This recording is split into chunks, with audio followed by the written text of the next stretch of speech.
বিশ্বাস গভীরভাবে যদি ধারণ করেন যে আপনার তাকদীরে যা আল্লাহ তাআলা লিখেছেন তা ছাড়া কিচ্ছুই হবে না, হবে না, হবে না। ইট ইজ মসজিদ, কমাট ইমামের এখানে আপনাকে অবশ্যই তার পজিশন জেনে এবং মেনে আপনাকে কথা বলতে হবে। এই জন্য চোখ বেঁধে রাখেন নাই, চোখ বেঁধে এই জন্য রেখেছেন যে আপনাদের এই সৎ সাহস নেই আমার চোখে চোখ রেখে কথা বলতে। ইসলামকে বিজয় লাভ করাতে হলে আমাদেরকে সম্পূর্ণরূপে এই হীনমন্যতা থেকে আমাদেরকে বেরিয়ে আসতে হবে। আসসালামু আলাইকুম ওয়া রাহমাতুল্লাহ। আমার বক্তব্যের পরে নামাজ পড়তে হবে, তাহলে বুঝেন টাইম কি আছে? আসলে টাইম কি আছে? টাইম নেই, অতএব বেশি কথাবার্তা বলা যাবে না। আমি তেমন কোনো কি বলে আপনার কোনো কাঠামোগত আলোচনা করতে পারবো না। কাঠামোগত আলোচনা আলহামদুলিল্লাহ অনেক হয়েছে, অনেক শুনবেন। আমি আমার নিজের কিছু পার্সোনাল এক্সপেরিয়েন্স বর্ণনা করব। আমি ব্যক্তিগতভাবে অনেক গুনাহগার, কিন্তু আল্লাহ তাআলার অনেক স্পেশাল রহমতের ভোগকারী। স্পেশাল রহমত বলতেছি, অনেক রহমত তো আল্লাহ তাআলা অনেককে দেন, কমন ভাবে থাকে, কিছু স্পেশাল রহমত থাকে না, এরকম কিছু স্পেশাল রহমতের ভোগকারী আমি। আল্লাহ তাআলা যেন আমাকে তৌফিক দান করেন সেটার হক আদায় করার। এই স্পেশাল রহমতের ভিতরে একটা হলো ডর ভয় একটু কম থাকা। এটা আমার কোনো অর্জিত গুণ না, এটা কোনো অর্জিত গুণ না, হোয়াট এ ডিফল্ট। এটা এটার জন্য এটার যা কিছু ক্রেডিট এটা সবই আল্লাহর। এটা কেন বলছি, কিছু এক্সপেরিয়েন্স বলতেছি আমি। আমার বয়স তখন 10-11 হবে, আমি হিপস পড়ি মাত্র, হয়তো মনে হয় এখন একটু এক্স্যাক্টলি টাইম মনে নাই, হয়তো মাঝামাঝি বা এরকম হবে। আমার আব্বা আমরা খুলনাতে ছিলাম, খুলনাতে জুট মিলে চাকরি করতেন। জুট মিল এলাকায় খুলনার অনেক ভাইরা আছেন, আপনাদের অনেক যাওয়াটাও আছে। ওই সময়ে দারোয়ান যারা থাকতো গেটে, অনেক রকম বড় বড় গোফওয়ালা দারোয়ানও থাকতো। এটা পাকিস্তানের সময় ট্রেডিশন, ঠিক আছে, একটু ডর ভয় দেখানোর জন্য, মানুষ যেন ইয়ে করে না ঢুকে যায়। তো একদিন আব্বার সাথে কোনো এক প্রয়োজনে আমি মিলের ভিতরে যাব, অথবা এই পাশ থেকে ওই পাশে যাব। তো ঢোকার সময় দুই দারোয়ান, আমি ঢুকে যাচ্ছি, বলতেছে ঢুকে গেছি, প্রায় দাঁড়াও দাঁড়াও, কি হুজুর সালাম তো দিলা না। আমি মাদ্রাসায় পড়া, যেহেতু টুপি, ছোট মানুষ, হুজুর সালাম তো দিলা না। তো আমি চট করে বলে ফেললাম, আমি বুঝি নাই আপনারা মুসলমান না হিন্দু। তাদের দাড়ি ছিল না। আব্বা আমাকে একটা ধমক দিল, বলে ওই পাশে নিয়ে গেল। তো দেখেন, ওনারা যদি আমাকে অ্যাকচুয়ালি আদাব যেটা, সেটা যদি রক্ষা করতে চাইতেন, তাহলে কিন্তু ওনারা খুব বলতে পারতেন, আসসালামু আলাইকুম চাচ্চু, কেমন আছো তুমি, কোথায় এসছো, এটাই তো আদব ছিল, তাই না? ওনাদের পারসেপশন কিন্তু এইটা না, যে সালাম, আমাকে যে সালাম দিনাই, এইটা মূলত আমাকে শিখানো তাদের উদ্দেশ্য না। আমি হইলাম পিচ্চি মোল্লা, আর তারা হলেন সমাজের মেইন স্ট্রিম, তাদের উদ্দেশ্য আমাকে একটু সাইজ করা। বাট আলহামদুলিল্লাহ আমি এই চান্সটা তাদেরকে দেই নাই। দ্বিতীয় আরেকটা ঘটনা বলি, সেটা হলো আমার এলাকার, তখন আমার হিপস শেষ হয়েছে, মাদ্রাসায় মনে হয় 1-2 ক্লাস পড়েছি, তখনও ছোট, আমার হিপস খুব আর্লি বয়সে শেষ হয়েছিল। তখন বয়স কত হবে, 13-14 হবে আনুমানিক, এরকম কম বেশ। তো আমার এলাকার মসজিদের যিনি ইমাম সাহেব, উনি এক ছুটিতে জরুরি বাড়িতে যাবেন, সেনহাটি এলাকার, আমাদের খুলনার অনেক ভাইরা আছেন, তারা জানবেন, খালিশপুরের ওপারে। তা আমাকে বললেন যে, রফিক, তুমি কি আজকের এই আমার জুম্মার নামাজটা একটু পড়ায় দিতে পারবা? তাই বললাম, আমি তো কখনো জুম্মার নামাজ পড়াইনি। তাহলে পারবা তুমি, চেষ্টা করো। তো এর আগে আমি ওই যে হিপস যেহেতু করেছি, আমি তারাবির নামাজ পড়াইছিলাম। খুলনার ভাইরা চান, যে খুলনা দোলখোলা মসজিদ আছে না, মাওলানা সাকাওয়াত হোসেন সাহেবের, ওইটা আমি খুব আর্লি বয়স, ওইখানে তো অনেক বড় মসজিদ মোটামুটি, ওইখানে নামাজ পড়াইছিলাম, তারাবির নামাজ। তো হুজুর আমাকে দায়িত্ব দিয়ে হুজুর চলে গেছেন। তো জুম্মার নামাজের সময় আমি মসজিদে গেছি, মসজিদে গিয়ে বসে আছি। তো মসজিদের যে সভাপতি উনি আসছেন, উনি এলাকার প্রমিনেন্ট সুদখোর। উনি এলাকার প্রমিনেন্ট সুদখোর, এবং আমরা আড়ালে আপটালে পোলাপাইন ওনাকে সুদখোর বলে ডাকতাম। ঠিক আছে। তো যাওয়ার পর বসে আছি, এখন বলতেছে এই সভাপতি আসছে, এসে বলতে নামাজ কে পড়াবে। তো আমি ছোট করে বললাম যে আমি পড়াবো নামাজ। তো বলতেছে তুমি কি নামাজ পড়াবা, ইন্টারভিউ দাও আসো। ঠিক আছে, আমি বললাম তাই, ইন্টারভিউ নেবেন, ভালো কথা। আমি অনেক কিছু জানি না, কিন্তু অন্তত 30 পারা কোরআন তো মুখস্থ করছি এবং মাদ্রাসায় 1-2 ক্লাস হইলেও পড়ছি। তাইলে আমার ইন্টারভিউ নিতে হইলে অন্তত এমন একজন ব্যক্তি লাগবে তার কমপক্ষে 30 পারা মুখস্থ এবং 1-2 বছর অন্তত পড়ছে। তো বলেন আপনি আমার ইন্টারভিউ নিতে হলে আপনি আসেন, ইন্টারভিউ নেন। তো উনি মানে বলছে না ভাতিজা, আমি আসলে ওটা মিন করি না, ওটা মিন করি নাই। ঠিক আছে, মানে উনি ভাবতেছে এখন উনি যে যদি আরো সামনে বাড়ি তাহলে অবস্থা আরো জটিল হবে। ও না সরি, এর আগে মানে একটু ছোট বয়সের, আমি সব কথাকে ডিফেন্ড করছি তা না, ওই ছোট বয়সে অ্যাকচুয়ালি কতটুকু আর বুঝ ব্যবস্থা থাকতে পারে। তো আমি ওনাকে রাগ করে, উনি আমাকে যে হিট করছে না, ওইটা রাগ করে আমি তাকে বলতেছিলাম আপনি আমার কিসের ইন্টারভিউ নেবেন, আপনার মসজিদে যে কজন মুসল্লি আছে ওইটা যেসব মসজিদে নামাজ পড়াইছে ওখানে ওযুখানা লাইন দিয়ে থাকে। আমি তাকে এটা চান্স দিই নাই, আলহামদুলিল্লাহ। তৃতীয় ঘটনা বলি, এটাও মসজিদের। আমার এক উস্তাদ, উনি রমজান মাসে ইন্ডিয়াতে যান। তো আমি ওই বছর ঢাকা থেকে আমার খুলনাতে গিয়েছি। যাওয়ার পরে উস্তাদ আমাকে দেখে বলছে পাইছি তোকে, তোকে একটা দায়িত্ব দিতে হবে। আমি বললাম কেন, কি হয়েছে? বলে যে তোর এই বছর আমি এই 1 মাস মসজিদে থাকবো না, এই 1 মাস আমার মসজিদে তোর নামাজ পড়াইতে হবে আর এই তারাবিও পড়াইতে হবে। আমি বললাম আমি তো তখন আরেকটু পরের কথা, আরো 2-3 বছর পরের কথা। তো আমি বললাম যে আমি তারাবি পড়ানোর ইচ্ছা রাখতেছি না, আমি গত বছরও পড়াই নাই, ওরকম ভালো তিয়াদ আছে কিনা জানি না। তো আলহামদুলিল্লাহ, একটা সমস্যা হয় না, ওই আলোচনাটা যাব না। তো উনি আমাকে জোর করেই ওনার মসজিদের দায়িত্ব দিয়ে উনি ইন্ডিয়াতে চলে গেছেন। তো আমাকে লোকজন আগের থেকে এলাকার ওই মসজিদ সম্পর্কে যারা খোঁজ খবর রাখে তারা এসে আমাকে জানাইতেছে ওই মসজিদে কিন্তু একটা সভাপতি আছে যে নাকি হুজুরের অনেক সাইজ দেয়। আমি বললাম তাই নাকি? ঠিক আছে, ভালো কথা। মসজিদে গেলাম।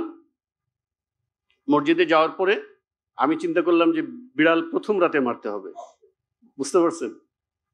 তো একেবারে প্রথম দিকেই আমি ইমাম সাহেবের রুমে আমার জায়গা করে দিছে, আমি ওখানে আছি।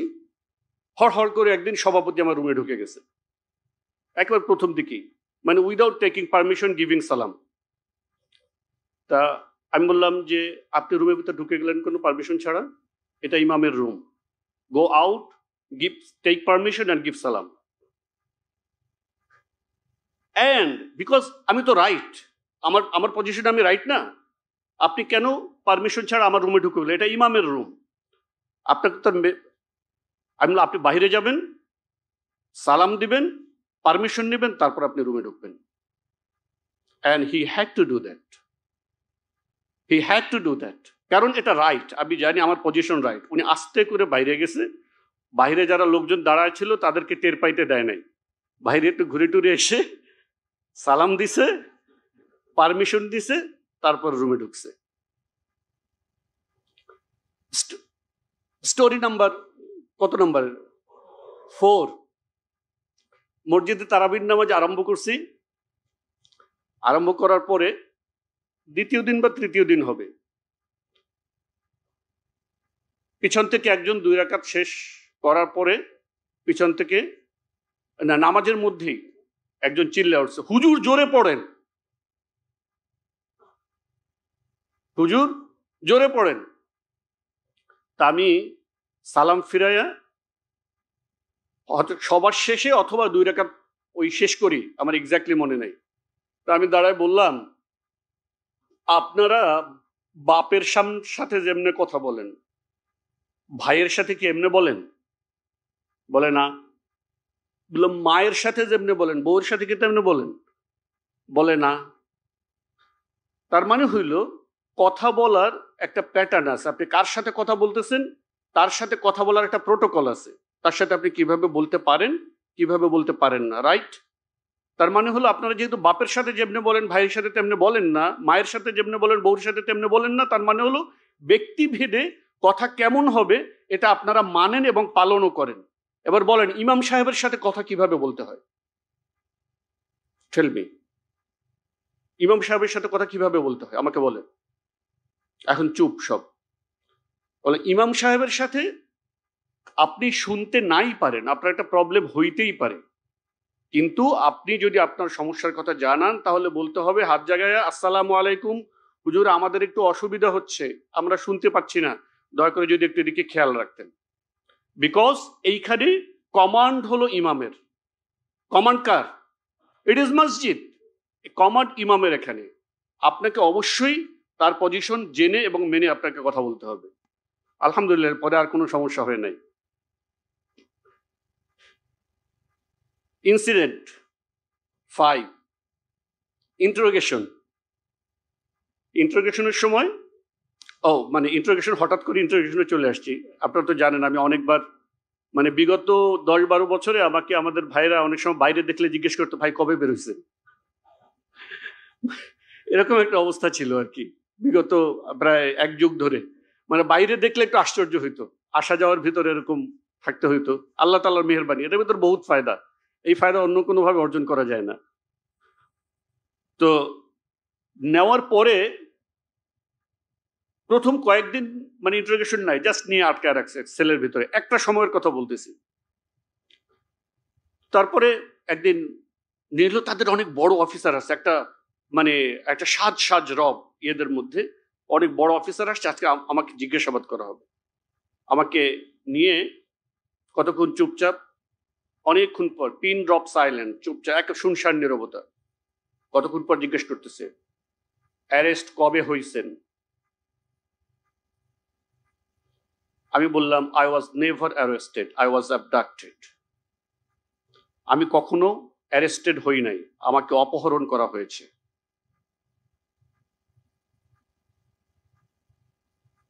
ঠিক আছে, বললো এখন কোথায় আছেন আপনি?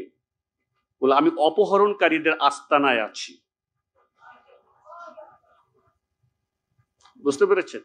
আমি কিন্তু চোখ বাঁধা, হ্যান্ডকাপ পরানো। They can do whatever they want to do. এরপরে আরেকদিন ইন্টারোগেশনে আমি তাদেরকে জিজ্ঞেস করলাম যে why do you keep us blindfolded? এই যে চোখ বেঁধে রেখে ইন্টারোগেশন কেন করেন? চোখেরও তো অনেক ভাষা আছে।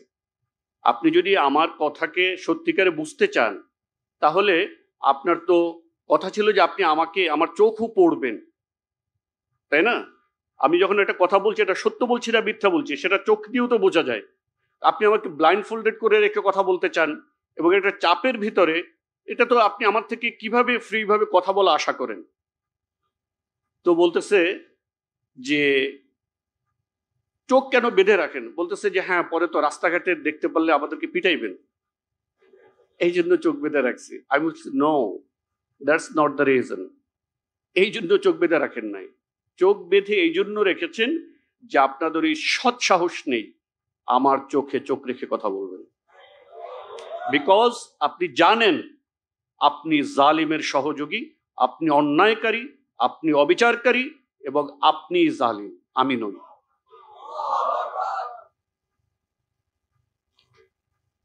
একেবারে কাছে আসি। আমাদের প্রকাশক ভাইদের অনেকে আমাদের সাথে আছেন। এই কয়েকদিন আগের ঘটনা, আমরা মন্ত্রণালয়ে গিয়েছি একটা কাজ করতে, একটা কাজে গিয়েছি। তো অন্য একজন এক এক এক সচিবকে, কয়টা শেষ করতে হবে? আয় হায়, আমার আসলে আগে কি অন্য কেউ কথা বলবে? আচ্ছা, তো বললাম আমরা একটা মন্ত্রণালয়ে গেলাম কথা বলতে, একজন মন্ত্রীকে মানে উপদেষ্টাকে দাওয়াত দিতে যাওয়ার পরে আমরা গিয়ে বসছি। আমরা একটা ট্রেড অর্গানাইজেশন, একটা প্রকাশক সমিতির তরফ থেকে আমরা সেখানে গিয়েছি। গিয়ে বসছি, তার যে একান্ত সচিব তার সাথে কথা বলতেছে। বলে যে আপনারা বসেন, আমি আপনাদের কবে আসার এটার ব্যাপারে তারা কথা বলবে। কথা বলেই উনি আমার এক কলিগ মানে আরেকজন প্রকাশক, তাকে জিজ্ঞেস করতেছেন যে আপনার এডুকেশনাল ব্যাকগ্রাউন্ডটা কি,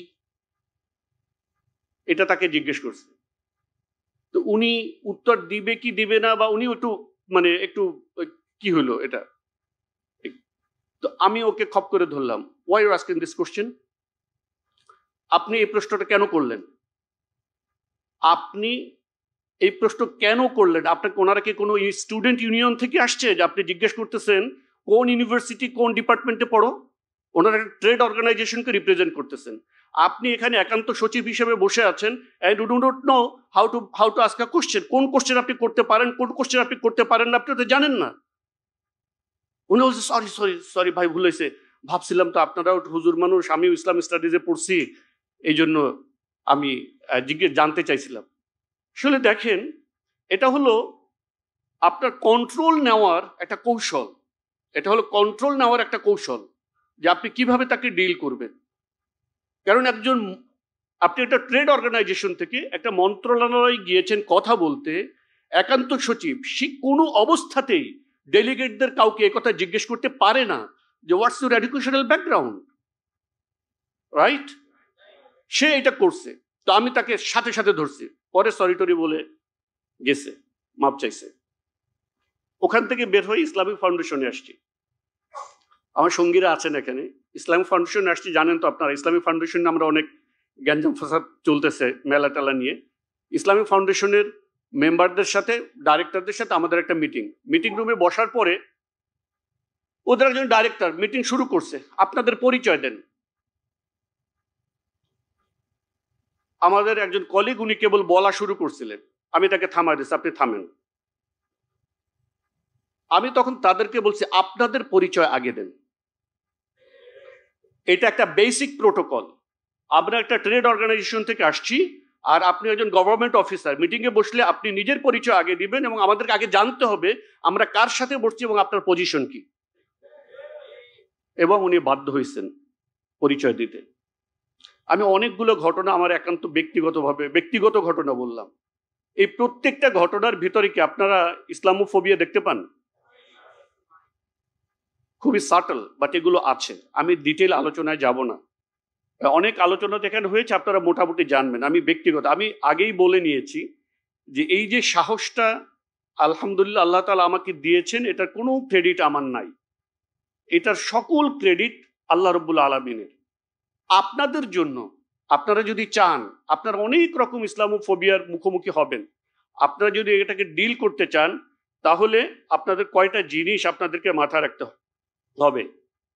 একটা হলো, আপনি সত্যকে এমন ভাবে জানবেন, সত্যের প্রতি আপনার কনভিকশন এমন ভাবে রাখবেন যেখানে সন্দেহের কোনো অবকাশ থাকবে না। এটা কিন্তু দেখেন, everything goes back to root, একটা কথা আছে।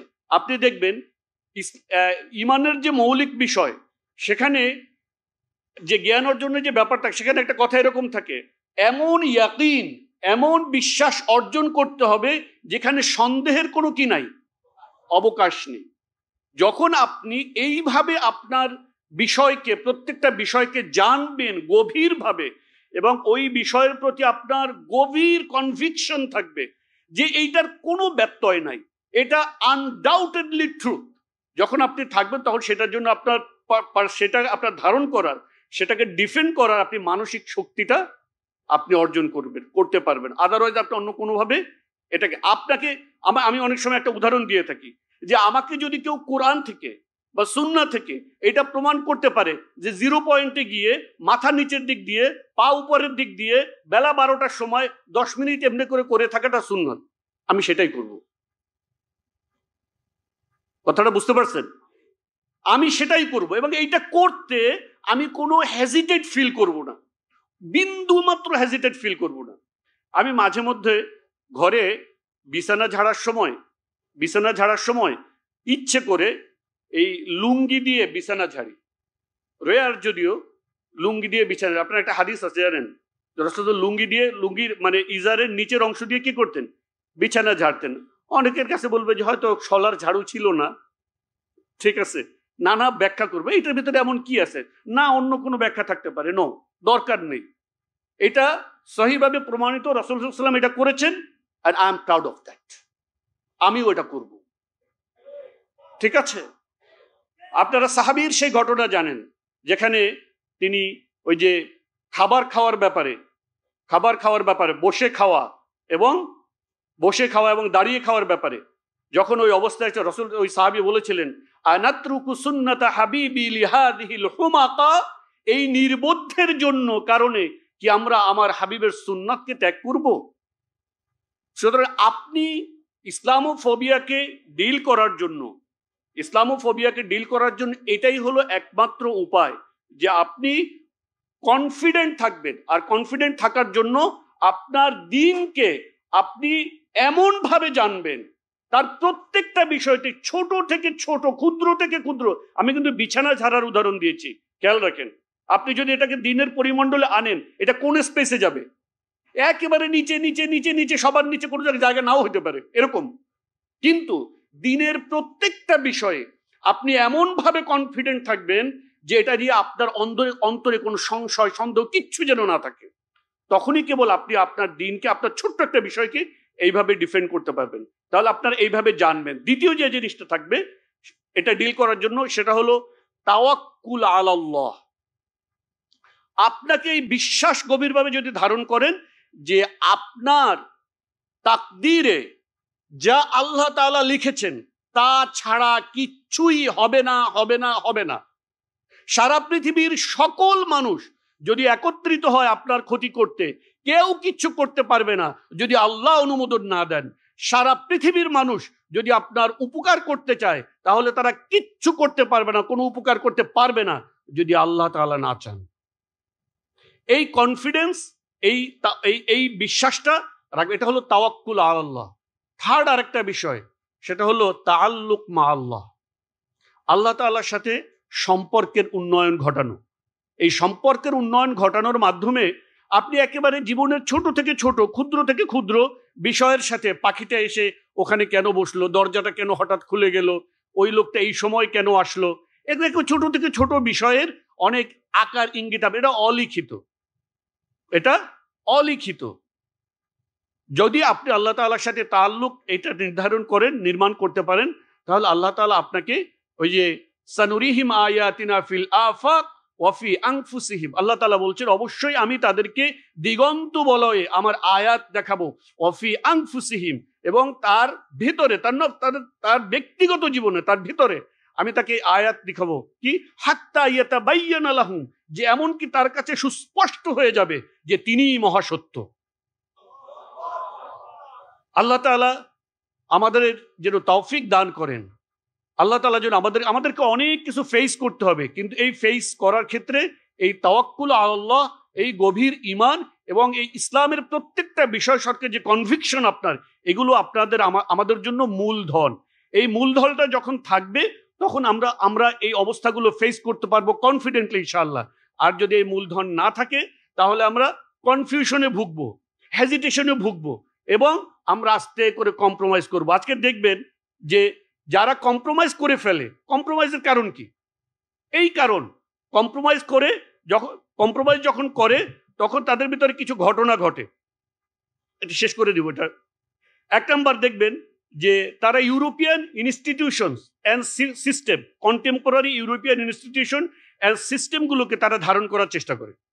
কারণ সে তার নিজের যে ব্যবস্থাপনা, এই ব্যবস্থাপনার উপরে ওই কনফিডেন্স পায় না, আস্থা পায় না, কিংবা এটা নির্মাণের সাহস, ওইটাকে ভেঙে ফেলার যে দুঃসাহস, এটা সে দেখায় না। তখন তার কি হয়? সে দেখবেন যে ব্যাংকিং সিস্টেম, এটা ওদের সিস্টেম, সে বলবে যে আমরা একটু ধুয়ে মুছা সাফ করে নিই, এটা আমাদের সিস্টেম বানায় নেব। সে তার ইকোনমিক সিস্টেম, সে ওইটাকে একটু ধুয়ে মুছে সাফ বানায় নেবে। সেটা সোশ্যাল ভ্যালুজ, দেখবেন যে আলটিমেটলি ওদেরটা, মানে সবকিছুর আগে ইসলাম লাগায়া এটাকে একটু ধুয়ে মুছে সাফ করে নিজেদের মতো বানায়। অথচ এইটার যে কলিজা, গুর্দা, ইন্টারনাল যে মেকানিজম এন্ড ডিজাইন, এই গোটা জিনিসটাই কাদের করা? কাফিরদের করা। তারা এটা পরিত্যাগ করতে পারবে না। তারা দেখবেন যখন ইসলাম কায়েম করতে আসবে, তখন এসে ডেমোক্রেসির কথা বলবে।